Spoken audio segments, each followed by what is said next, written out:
Member हैं और पूरे राज्य में संगठन के महासचिव हैं। 2 बार के एक्स विधायक हैं, निर्दलीय 2 बार ये विधायक रहे हैं, सहरसा के रहने वाले हैं। बगल में सरवर साहब हैं, ये बेगूसराय के रहने वाले हैं, ये भी पार्टी के कोर कमेटी के मेंबर हैं, वाइस प्रेसिडेंट हैं। तो मेरे साथ जो साथी हैं इनका मैंने आपसे परिचय इसलिए भी करा दिया कि अगर आपका कोई सवाल इनसे हो तो डायरेक्टली आप इनसे भी सवाल कर सकते हैं, क्योंकि दल का स्वरूप बड़ा हो गया है तो जरूरी नहीं है कि हर गतिविधि और हर व्यक्ति के बारे में मुझे ही जानकारी हो। लेकिन बाकी आपके जो सवाल हैं, मैं आपके सवालों का जवाब देने के लिए यहाँ बैठा हुआ हूँ। बहुत बहुत धन्यवाद। चंपारण एनडीए का गढ़ रहा है और महागठबंधन को कभी सफलता नहीं मिल रही है, तो लगता है कि जनसुराज यहाँ इसमें जगह बना पाएगा?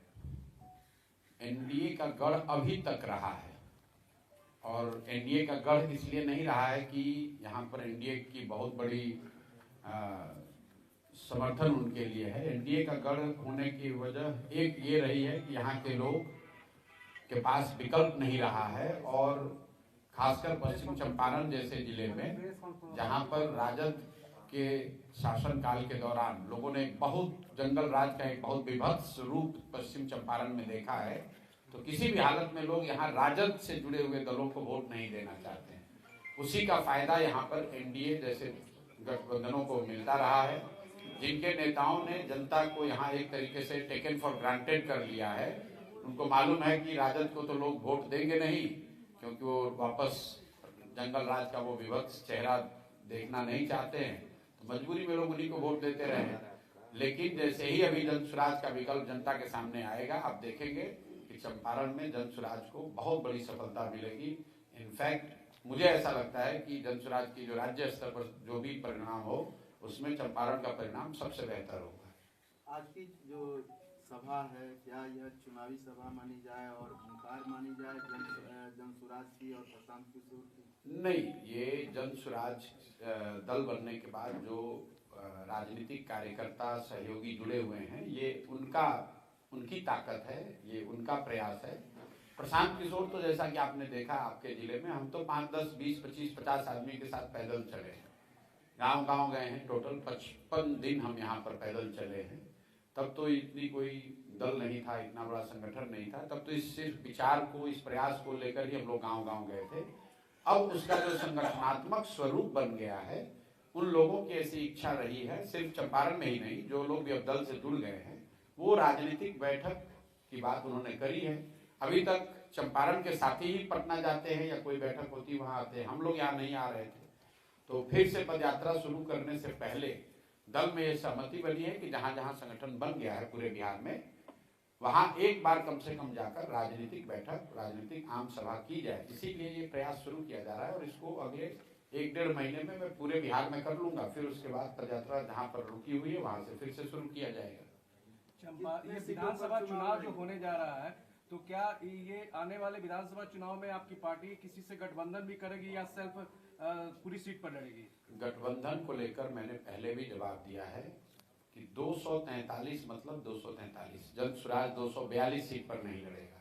फिर लोग सवाल करते हैं कि अच्छा चुनाव के बाद क्या होगा, तो मैं गठबंधन को लेकर आपको बड़ा स्पष्ट बता दूं, 2025 में 243 सीट पर जनसुराज चुनाव लड़ेगी, और 2029 में भी 243 सीट पर ही लड़ेंगे।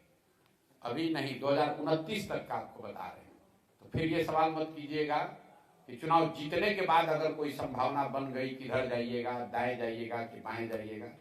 जनसुराज बिहार को सुधारने का प्रयास है, व्यवस्था के बदलने का प्रयास है, कुछ एमएलए जीतकर सरकार बनाने का प्रयास नहीं है। और मैं पूरी तरीके से कृत संकल्पित हूं, चाहे 2 बरस लगे, 5 बरस लगे, 10 बरस लगे, कोई इसके ईमानदारी में, इसकी शुद्धता में, इस विचार के प्रयास में कोई कमी नहीं, कोई उसमें कॉम्प्रोमाइज नहीं होगा।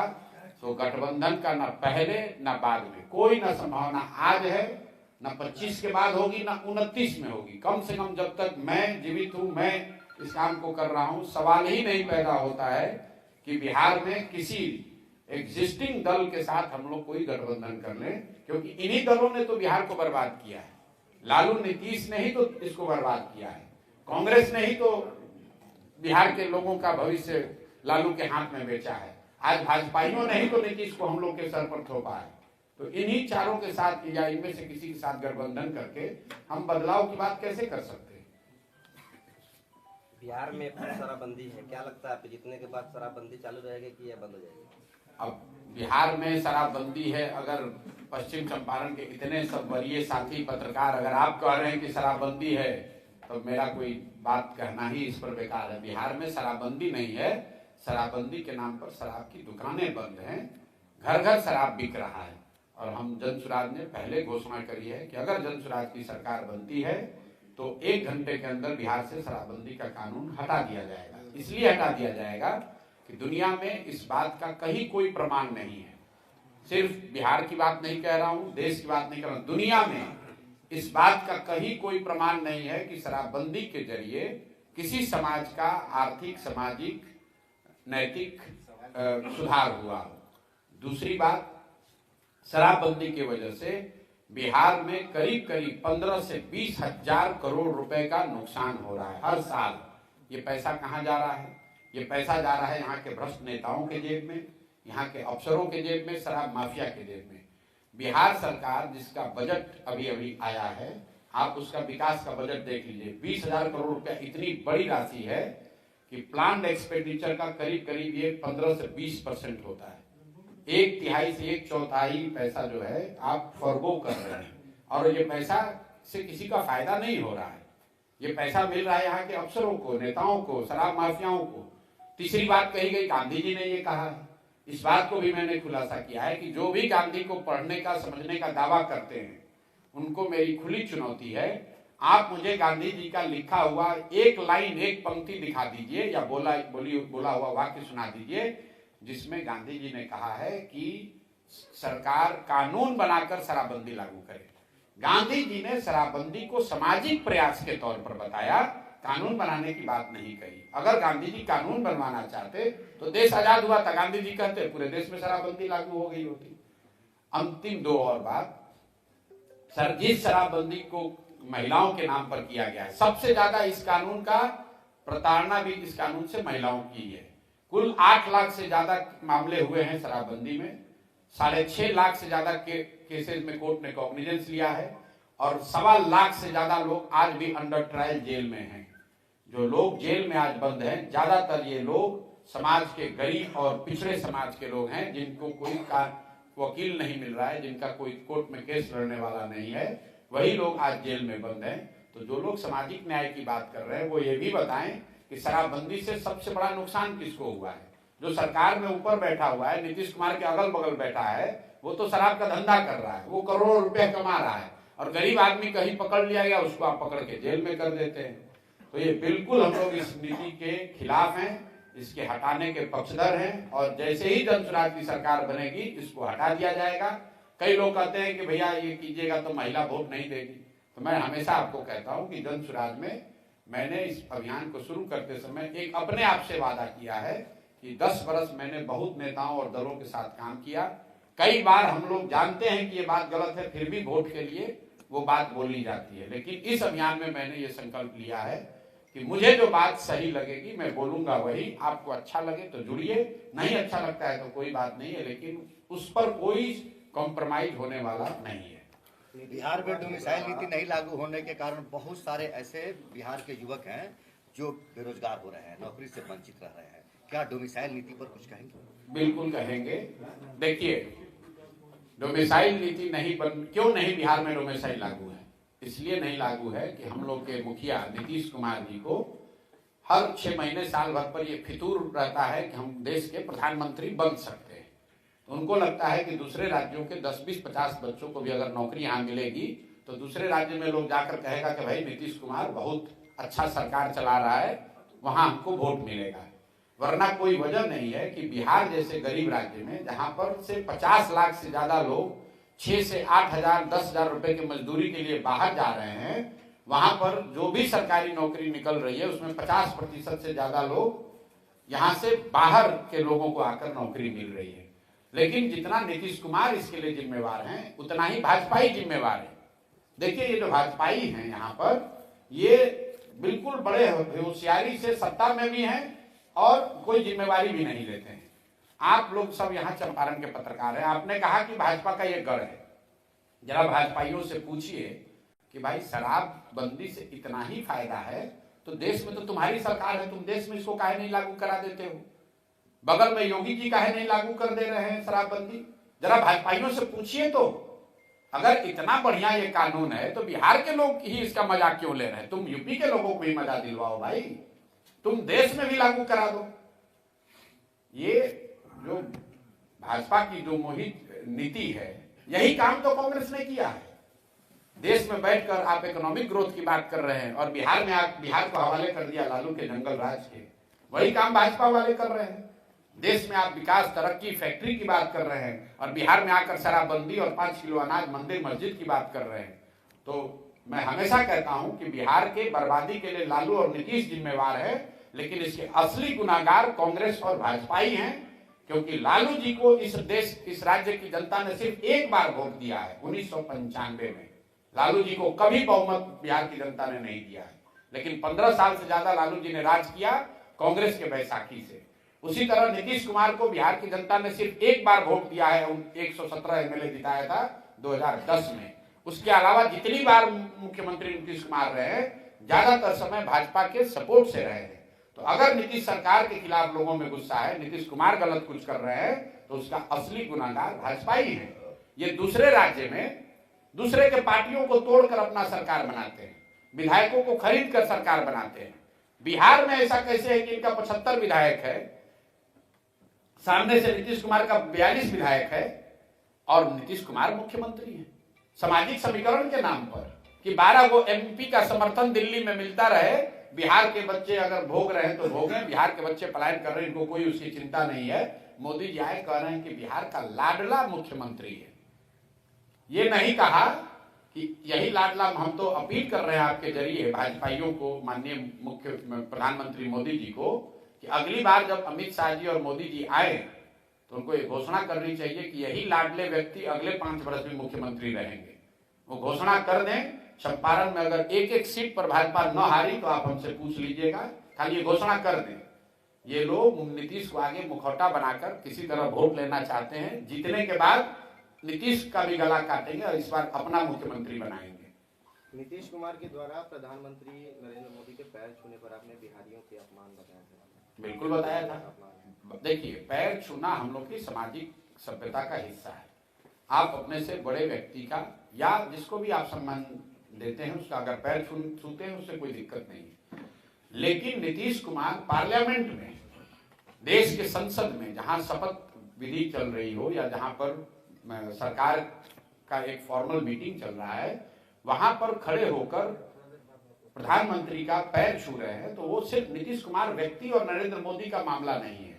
वो बिहार के मुख्यमंत्री हैं, 13 करोड़ लोगों को रिप्रेजेंट कर रहे हैं। वहां पर सारे राज्यों के मुख्यमंत्री हैं। क्या किसी दूसरे ने पैर छुआ नीतीश मोदी जी का? आपको व्यक्तिगत श्रद्धा है, जाकर पैर छुइए। लेकिन आप बिहार के मुख्यमंत्री के नाते देश के संसद में खड़े होकर अगर प्रधानमंत्री का पैर छू रहे हैं तो यही दिखा रहा है कि अपना कुर्सी पर बैठे रहने के लिए नीतीश कुमार पैर क्या छुएंगे, पैर पे बैठ भी जाएंगे। नीतीश कुमार की जो आज दशा है, वो तो मुख्यमंत्री बने रहने के लिए कुछ भी करने को तैयार है। आपने कभी सुना कि नीतीश कुमार ने कहा कि भाई चीनी मिल सब चालू हो जाएगा तब हम समर्थन देंगे? अभी तो पूरे देश में यही चर्चा है ना कि नीतीश जी के समर्थन से के देश में सरकार चल रही। नीतीश जी भाजपा के प्रधानमंत्री के बगल में बैठते हैं चंद्रबाबू नायडू के साथ। क्या नीतीश कुमार ने कहा कि वक्त पे कानून बनेगा तो मैं समर्थन वापस ले लूंगा? क्या नीतीश कुमार ने कहा कि अगर चीनी मिल चालू नहीं होगा तो मैं समर्थन वापस ले लूंगा? तो नीतीश कुमार को बिहार की फैक्ट्री की बात नहीं करनी है, मुसलमानों के साथ यहाँ जो गलत हो रहा है उसकी बात नहीं करनी है। उनको बात करनी है भैया हमें मुख्यमंत्री बना दो, हम तुम्हें समर्थन दे देंगे। क्या लग रहा है चुनाव में फिर पलटी मारेंगे? कहां पलट के कहां जाएंगे? नीतीश कुमार को कहां दम है कि पलट के कहीं जाएंगे? वो तो नीतीश कुमार पलटी जीतने के बाद करते हैं। एक चीज आप लोग को ध्यान नहीं है, नीतीश कुमार अपने पूरे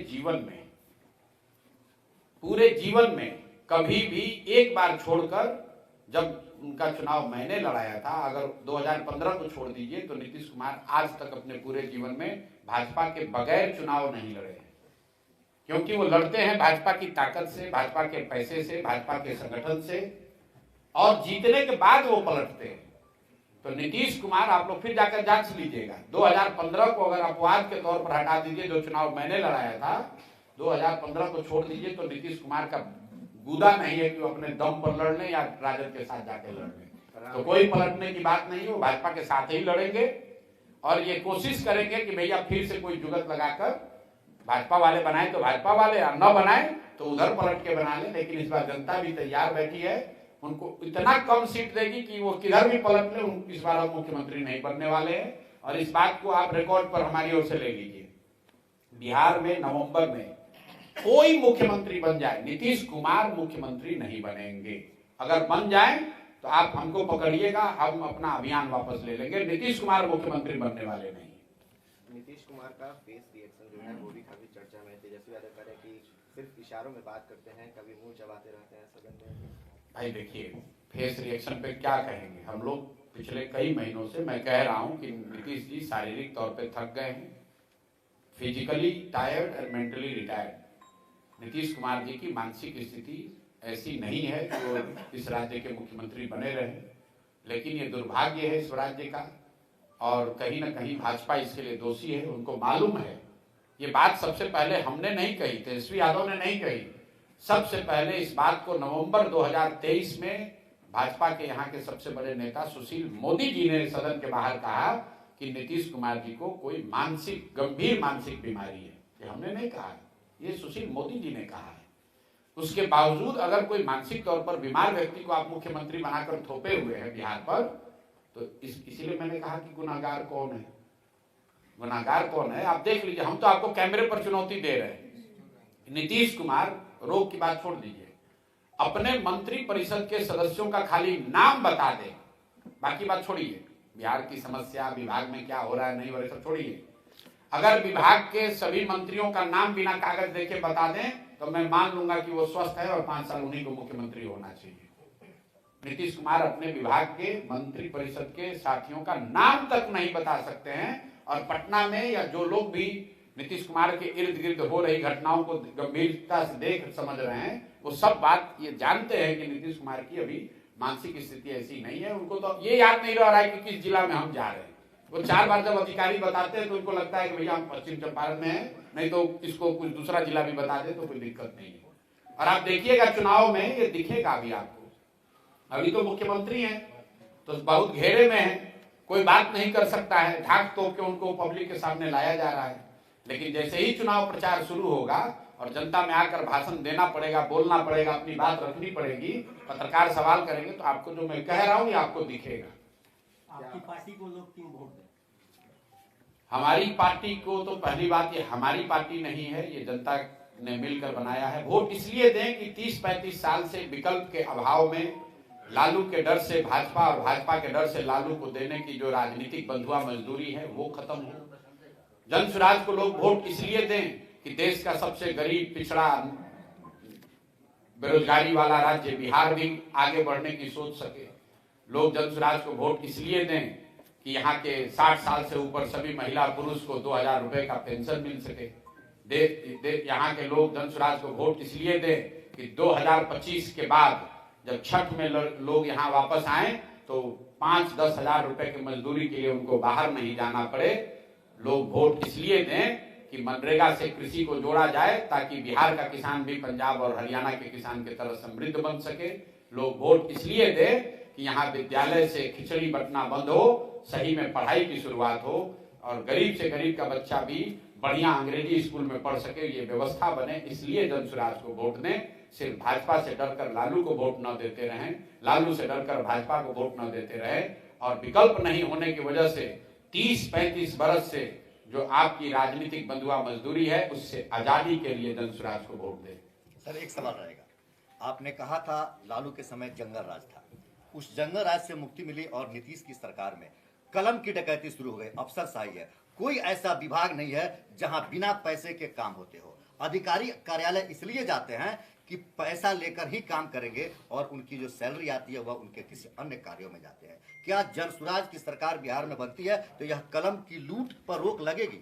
बिल्कुल बिल्कुल लगेगी। और उसका पूरा ब्लूप्रिंट भी हम लोगों ने दिया है। मैं उन व्यक्तियों में से नहीं हूं जो कहता है कि मैं जन स्वराज की सरकार बनेगी तो भ्रष्टाचार खत्म हो जाएगा। भ्रष्टाचार खत्म तो नहीं होगा, लेकिन बहुत बड़े स्तर पर इस पर अंकुश जरूर लगा दिया जाएगा। और उसके लिए जो ब्लूप्रिंट दिया गया है, मैंने 4 बातें बताई हैं। दुनिया में जहां कहीं भी, जिन देशों में भी भ्रष्टाचार पर अंकुश लगाया गया, दुनिया के जो सबसे ईमानदार देश हैं, जो सबसे ईमानदार व्यवस्था है, फिनलैंड है, स्वीडन है, डेनमार्क है, न्यूजीलैंड है, उन व्यवस्थाओं को अगर आप ध्यान से जाकर देखिएगा, वहां पर लोगों ने वहां की व्यवस्था में 4 बात को किया है। पहला बात, लोगों ने ईमानदार प्रत्याशियों को चुनकर भेजा है। दूसरी बात, सब बहुत बड़े पैमाने पर सरकारों ने सत्ता और संसाधन का विकेंद्रीकरण किया है। तो हम लोग यहाँ चाहते हैं, इसीलिए जन स्वराज का नारा है सही लोग, मजबूत आदमी नहीं, गलत आदमी नहीं, चाहे कमजोर व्यक्ति हो लेकिन ईमानदार हो, सही हो, उसको ही चुनाव में हम लोग उतारेंगे। दूसरी बात, अगर जन स्वराज की सरकार बनती है तो बड़े पैमाने पर सत्ता और संसाधन का विकेंद्रीकरण होगा। कम से कम 1/3 विकास की राशि पंचायती राज व्यवस्था के चुने हुए प्रतिनिधियों के जरिए खर्च की जाए। तीसरी बात, जन भागीदारी, जो भी योजना बनती है उसमें जनता को पता तो चले कि उनका अधिकार क्या है। और चौथा जो उसका पिलर है, बड़े पैमाने पर टेक्नोलॉजी का प्रयोग। जैसे आप देखिए, सरकार यहाँ जबरदस्ती स्मार्ट मीटर लगा रही है बिजली का। किसी ने नहीं पूछा कि भाई जब तुम नल जल योजना बना रहे थे, अगर तुमने नल जल योजना में स्मार्ट मीटर लगा दिया होता तो पटना में बैठे बैठे पता चलता कि कौन सा मोटर ऑन हुआ, कितना पानी निकला, किसने कितना पानी कंज्यूम किया, तो वो तो भ्रष्टाचार पूरा उसमें कम हो जाता। अभी सरकार को पता ही नहीं कि कितना नल जल योजना चल रही है कि नहीं चल रही है। तो ये 4 जो सिद्धांत हैं, राजनीतिक लड़ाई में, लोकतांत्रिक लड़ाई में शुचिता आए, इसके लिए अच्छे लोगों का चुनाव, जो लोग चुनकर आए, व्यवस्था बने, उसमें बड़े स्तर पर सत्ता और संसाधन का विकेंद्रीकरण, तीसरा जन भागीदारी, और चौथा बड़े पैमाने पर टेक्नोलॉजी का प्रयोग। इन 4 चीजों से बिहार में बहुत बड़े स्तर पर भ्रष्टाचार पर अंकुश लगाया जा सकेगा। इसलिए नहीं कि मैं कह रहा हूं, क्योंकि दुनिया में इस बात का प्रमाण है कि जिन देशों में भी, जिन राज्यों में भी भ्रष्टाचार पर अंकुश लगाया गया है, वो इन्हीं 4 माध्यमों से ये अंकुश लगाया जा सकता है। अच्छे लोगों से क्या मतलब है? आपकी पार्टी में जो लोग आ जाए वही अच्छा है, या दूसरे पार्टी छोड़ दिया जाता है वही अच्छा है, क्या है? अच्छे लोगों का मतलब, अच्छे लोगों का मतलब ये है कि आप बालू माफिया नहीं है। अच्छे लोगों का मतलब ये है कि आप शराब माफिया नहीं है। अच्छे लोगों का मतलब ये नहीं है कि आप सिर्फ इसलिए चुनाव लड़ रहे हैं क्योंकि आपके बाबूजी विधायक और मंत्री थे। अच्छे लोगों का मतलब ये नहीं है कि आप इसलिए चुनाव लड़ने के अधिकारी हैं क्योंकि आपके जाति की सबसे बड़ी संख्या उस विधानसभा में है। अच्छे लोगों, एक मिनट, अच्छे लोगों का मतलब ये है जिसको समाज में कम से कम लोग ये कहते हैं कि नहीं, आदमी कमजोर है, अच्छा है, लेकिन समाज के लिए कुछ करने वाले हैं, कुछ करने की सोच रखते हैं, कर पाए न कर पाए लेकिन करने की सोच रखते हैं। अब आप कहिएगा कि आपके भी दल में बहुत लोग जुड़ा हुआ है, दूसरे दल से आया है, उसका अच्छा का कौन गारंटी लेगा? तो पहले दिन से हम कह रहे हैं कि कोई इसकी गारंटी नहीं ले सकता है। हमारे पास कोई दूरबीन नहीं है कि हम देख के बता दें कौन अच्छा कौन खराब, लेकिन इतना जरूर कह सकते हैं कि जो लोग हमारे इर्द गिर्द हैं, जो लोगों को जिम्मेवारी दी गई है, जिनको चुनाव लड़ाया गया है, वो ज्यादातर लोग, एक दो गलती हो सकता है कहीं, ज्यादातर लोग दूसरे दलों के मुकाबले या जो यहाँ समाज में स्थिति है उसके मुकाबले आपको स्वच्छ और समाज के लिए अच्छी सोच रखने वाले लोग होंगे। कोई भी व्यवस्था परफेक्ट नहीं है। आज ऐसा नहीं है कि राजद में, भाजपा में, जदयू में कोई ईमानदार नहीं है, लेकिन आप उनसे जाकर पूछिए कि भाई तुम्हारा क्या हाल है, तो क्या कहता है कि भैया क्या करें, व्यवस्था ऐसा है कि हम लोग भी, ईमानदार आदमी को भी चोरी करना पड़ता है। तो हम जन स्वराज जो व्यवस्था बना रही है कि कम से कम जन स्वराज में से जुड़े हुए लोगों में इतने अच्छे लोग जरूर रहे कि कुछ गलत आ भी जाए तो गलत कर ना पाए, ये इसका सिद्धांत है। सर, बिहार के वासियों के साथ हमेशा धोखा होता है।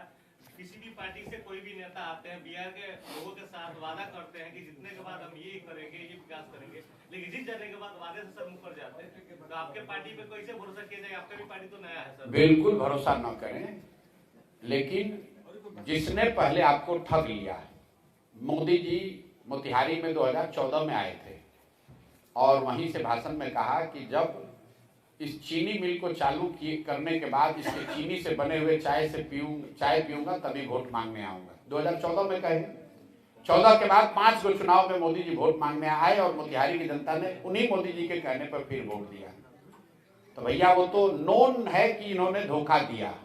उसके मुकाबले जनसुराज है जो अच्छा भी कर सकती है, धोखा भी दे सकती है, मान लिया बात को। लेकिन फिर भी अगर आपके पास एक दवा है जो एक्सपायर है, लिखा हुआ है कि ये दवा एक्सपायर हो गया है, और एक दवा है जो कि नई दवा है, ये डॉक्टर कह रहे हैं कि इससे रोग ठीक हो भी सकता है, नहीं भी हो सकता है, तो आप बताइए पत्रकार होने के नाते आप ही बताइए कि आप एक्सपायर दवा खाइएगा कि जो दवा में 50% ठीक होने की संभावना है, 50% हो या 20% हो, वो दवा खाइएगा। तो जो पहले से एक्सपायर दवा है, लोगों ने लालू, नीतीश, भाजपा को यहाँ 30 वर्ष देख लिया, इसलिए उनको नया प्रयास करना चाहिए, जनसुराज को मौका देना चाहिए। जनसुराज भी न करे तो जनसुराज को भी हटाना चाहिए। लोकतंत्र में आपको 5 वर्ष में मौका आता है। आप कह रहे हैं कि नेता लोग ठग रहा है, तो भाई जो नेता ठग रहा है उसको दोबारा मत चुनो। जनसुराज वाले कितना दिन ठग लेंगे? 5 ही साल तो ठगेंगे।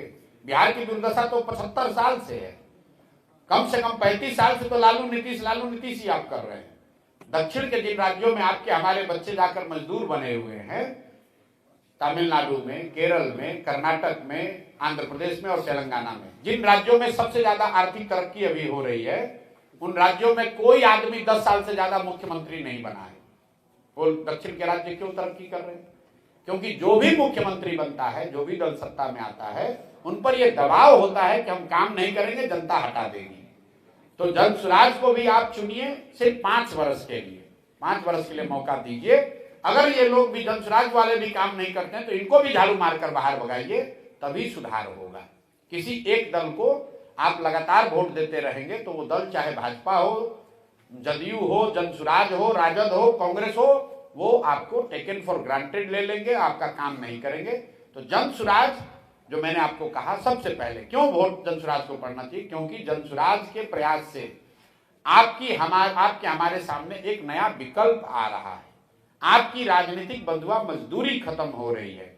जिन नेताओं ने 5 साल आपका फोन नहीं उठाया, इस दम्भ में कि जाओगे कहां, वोट तो हम ही को देना पड़ेगा, आज आपके पास, बिहार की जनता के पास वो अवसर आया है। आप उसको समुचित जवाब दीजिए, भाषणों से नहीं, धरने से नहीं, बल्कि वोट की चोट पहुंचाइए। आप देख रहे हैं कि पटना में जो लोग जा रहे हैं उनको मार लाठी मार रहा है, वही लोग वापस गांव में आते हैं, फिर सोचते हैं भैया तो लालू जी को वोट दे नहीं सकते हैं तो चलो नीतीश को दो। जिस नीतीश ने लाठी चलवाया आपके भाई पर, आपके दोस्त पर, आपके परिवारजनों पर, उसी को आप मजबूरी में वोट देते हैं। जनसुराज के रहने की वजह से अब आपके पास विकल्प है कि जिसने आपके बच्चों का पेपर लीक किया, जिसने आपके बच्चों का नौकरी बेचा, उस नीतीश कुमार को और भाजपा को आपको वोट नहीं देना है, क्योंकि लालू का डर नहीं, आपके पास एक तीसरा विकल्प है। इसी तरह जिस मुसलमानों को लालू जी ने बंधुआ मजदूर बनाकर 20 वर्ष से वोट लिया, कोई काम नहीं किया, मुसलमानों के पास आज विकल्प है कि भाजपा के डर से हमको लालटेन में किरासन तेल बनकर नहीं जलना है, हमारे पास जनसुराज है, हम जनसुराज को वोट दे सकते हैं। तो विकल्प नहीं होने की वजह से जो आपकी राजनीतिक बंधुआ मजदूरी थी वो खत्म हो रहा है, इसलिए आपको जनसुराज के लिए वोट देना चाहिए। जनसुराज काम क्या करेगा, उसमें लोग कैसे हैं, उसका प्रोग्राम क्या है, ये सब तो विषय है, लेकिन सबसे बड़ा विषय ये है कि हम लोग की राजनीतिक बंधुआ मजदूरी खत्म हो। देश को आजादी मिल गई, लेकिन बिहार में लोगों को राजनीतिक आजादी अभी भी नहीं मिली हुई है, और उस आजादी के प्रयास में सबसे बड़ा योगदान अभी जनसुराज का है। पहला दल है जो पिछले 3 वर्ष में सब समाज के वर्गों को लेकर एक नया विकल्प आपके सामने दे रहा है, इसलिए बिहार की जनता को आपको इसके साथ खड़ा होना चाहिए। क्या लग रहा है निशांत को बिहार विधानसभा चुनाव में लाया जाएगा? मेरा एक अपना व्यक्तिगत सिद्धांत है, जो लोग राजनीति में नहीं हैं मैं उन पर टीका टिप्पणी नहीं करता। लालू जी के जो बच्चे राजनीति में नहीं है मैं उन पर टीका टिप्पणी नहीं करता हूँ। नीतीश जी के लड़के जो है वो राजनीति में नहीं है, ये आपका विषय है कि आप उन पर क्या बात कर रहे हैं, मेरा विषय नहीं है। हमारे लिए नीतीश जी राजनीति में है, वो मुख्यमंत्री, हम उन पर बात करेंगे, उनकी नीतियों पर बात करेंगे, उनके काम या सफलता असफलता पर बात करेंगे। उनके बच्चे क्या कह रहे हैं, उनके प्राइवेट लाइफ में क्या हो रहा है, ये मेरा विषय नहीं है। दिल्ली में कांग्रेस और भाजपा के अलावा दिल्ली वासियों के लिए कोई विकल्प नहीं था। एक अरविंद साल आए, 10 साल सत्ता में रहे, दिल्ली में क्या हुआ, उस परिदृश्य में आप अपनी पार्टी को कैसे देख रहे हैं? दिल्ली में क्या हुआ? कम से कम वहां की जनता के पास 3 विकल्प है। जनता लोकतंत्र के हिसाब से उनको 10 साल का मौका दिया। जब उन्होंने जनता के हिसाब से काम नहीं किया तो आम आदमी पार्टी को झाड़ू मार के बाहर कर दिया, दूसरे को मौका दे दिया। 10 साल में फिर जो लॉस हुआ दिल्ली, अरे आप लॉस हुआ आप कैसे जानते हैं? आप दिल्ली के वोटर हैं। जिस दिन जनता को फायदा दिखा उनको दोबारा मौका दिया। जिस दिन नहीं, बिल्कुल ठीक बात है। जिस दिन दिल्ली चुनाव का सर्वे, अरे सुनो भाई, आप उसी आधार पर जनता के बेस पर मैं बोल रहा हूँ। ठीक, आप ज्यादा आपको जानकारी है, हमको इतना नहीं जानते, हम तो बिहार में हैं। मैं ये कह रहा हूँ कि दिल्ली की जनता को जब तक आम आदमी पार्टी की सरकार से, उनके प्रयास से उनकी संतुष्टि रही तब तक उनको वोट दिया। जिस दिन उनके काम से उनकी संतुष्टि नहीं है तो उनको हटाकर भाजपा को दे दिया। भाजपा वाले काम नहीं करेंगे, अगली बार किसी दूसरे को दे देंगे।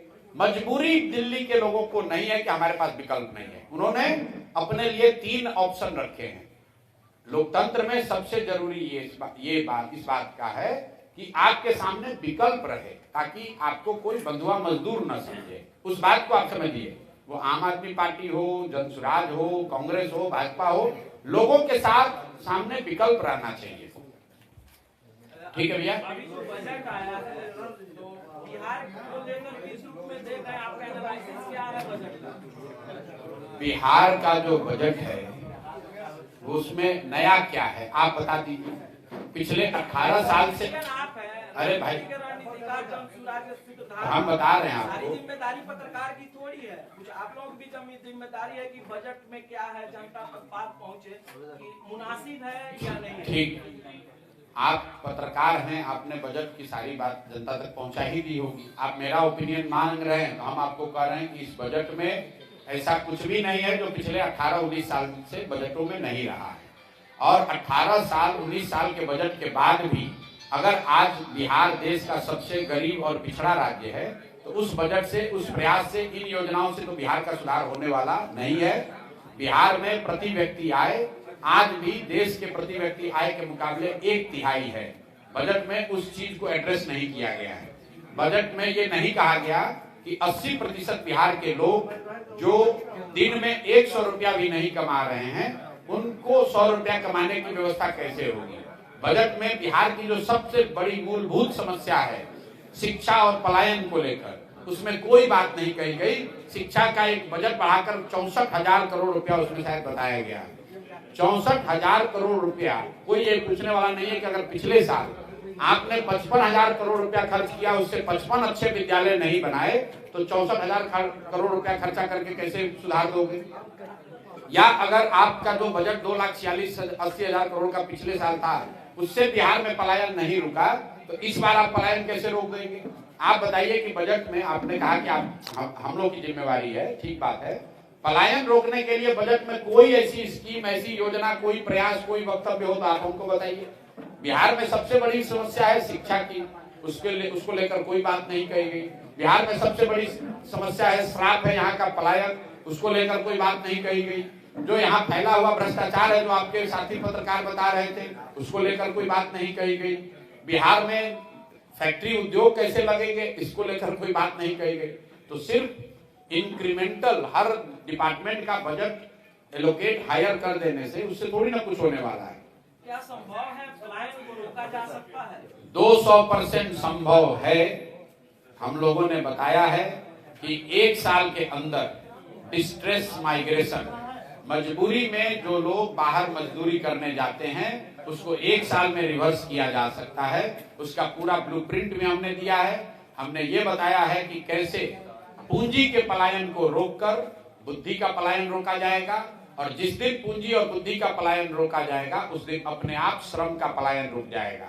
मैंने ये भी बताया है, आप पत्रकार हैं तो आप उसको जाकर देखिए कि हर साल बिहार से 2.5 लाख करोड़ रुपया पूंजी, जो बिहार के लोगों की पूंजी है, वो बैंक दूसरे राज्यों में भेज रहे हैं, उसको रोकने की जरूरत है। बजट से सुधार नहीं हो सकता है। जब तक बिहार में लोगों के पास पूंजी नहीं होगी तब तक यहाँ रोजी रोजगार नहीं होगा। जब तक रोजी रोजगार नहीं होगा तब तक पलायन रुकेगा नहीं। तो हम लोग ये खाली नहीं कह रहे हैं कि पलायन रोक देंगे, पलायन रोकने का रास्ता भी बता रहे हैं। और एक और बात, अभी हमने बिहार में, पटना में बिहार सत्याग्रह आश्रम शुरू किया है। वहां पर 1 लाख बच्चों को, इस बात को आप ध्यान से सुन लीजिए, चुनाव से पहले 1 लाख बच्चों को प्रशिक्षित करके 5 से 10,000 15,000 रुपया कमाने के लिए गारंटी दे रहे हैं। चुनाव से पहले, सरकार बनने से पहले वो मॉडल करके दिखा रहे हैं कि अभी 5 दिन के प्रशिक्षण में बच्चे कैसे अपने पैर पर खड़ा हो सकते हैं, कैसे 2,000 4,000 5,000 रुपया 10,000 रुपया कमा सकते हैं, ये मॉडल करके दिखा रहे हैं। सरकार जब बने उसकी बात अलग है, और आपको भी निमंत्रित कर रहा हूं कि आप आइए, वहां एलसीटी घाट पर जन सुराज ने अपने खर्चा से लोगों के रहने, खाने और प्रशिक्षण की व्यवस्था की है। सैकड़ों बच्चे वहां रहकर ये प्रशिक्षण ले रहे हैं और अपने पैर पर खड़ा होने के, अपनी जीवन में एक नई शुरुआत की ओर प्रयास कर रहे हैं।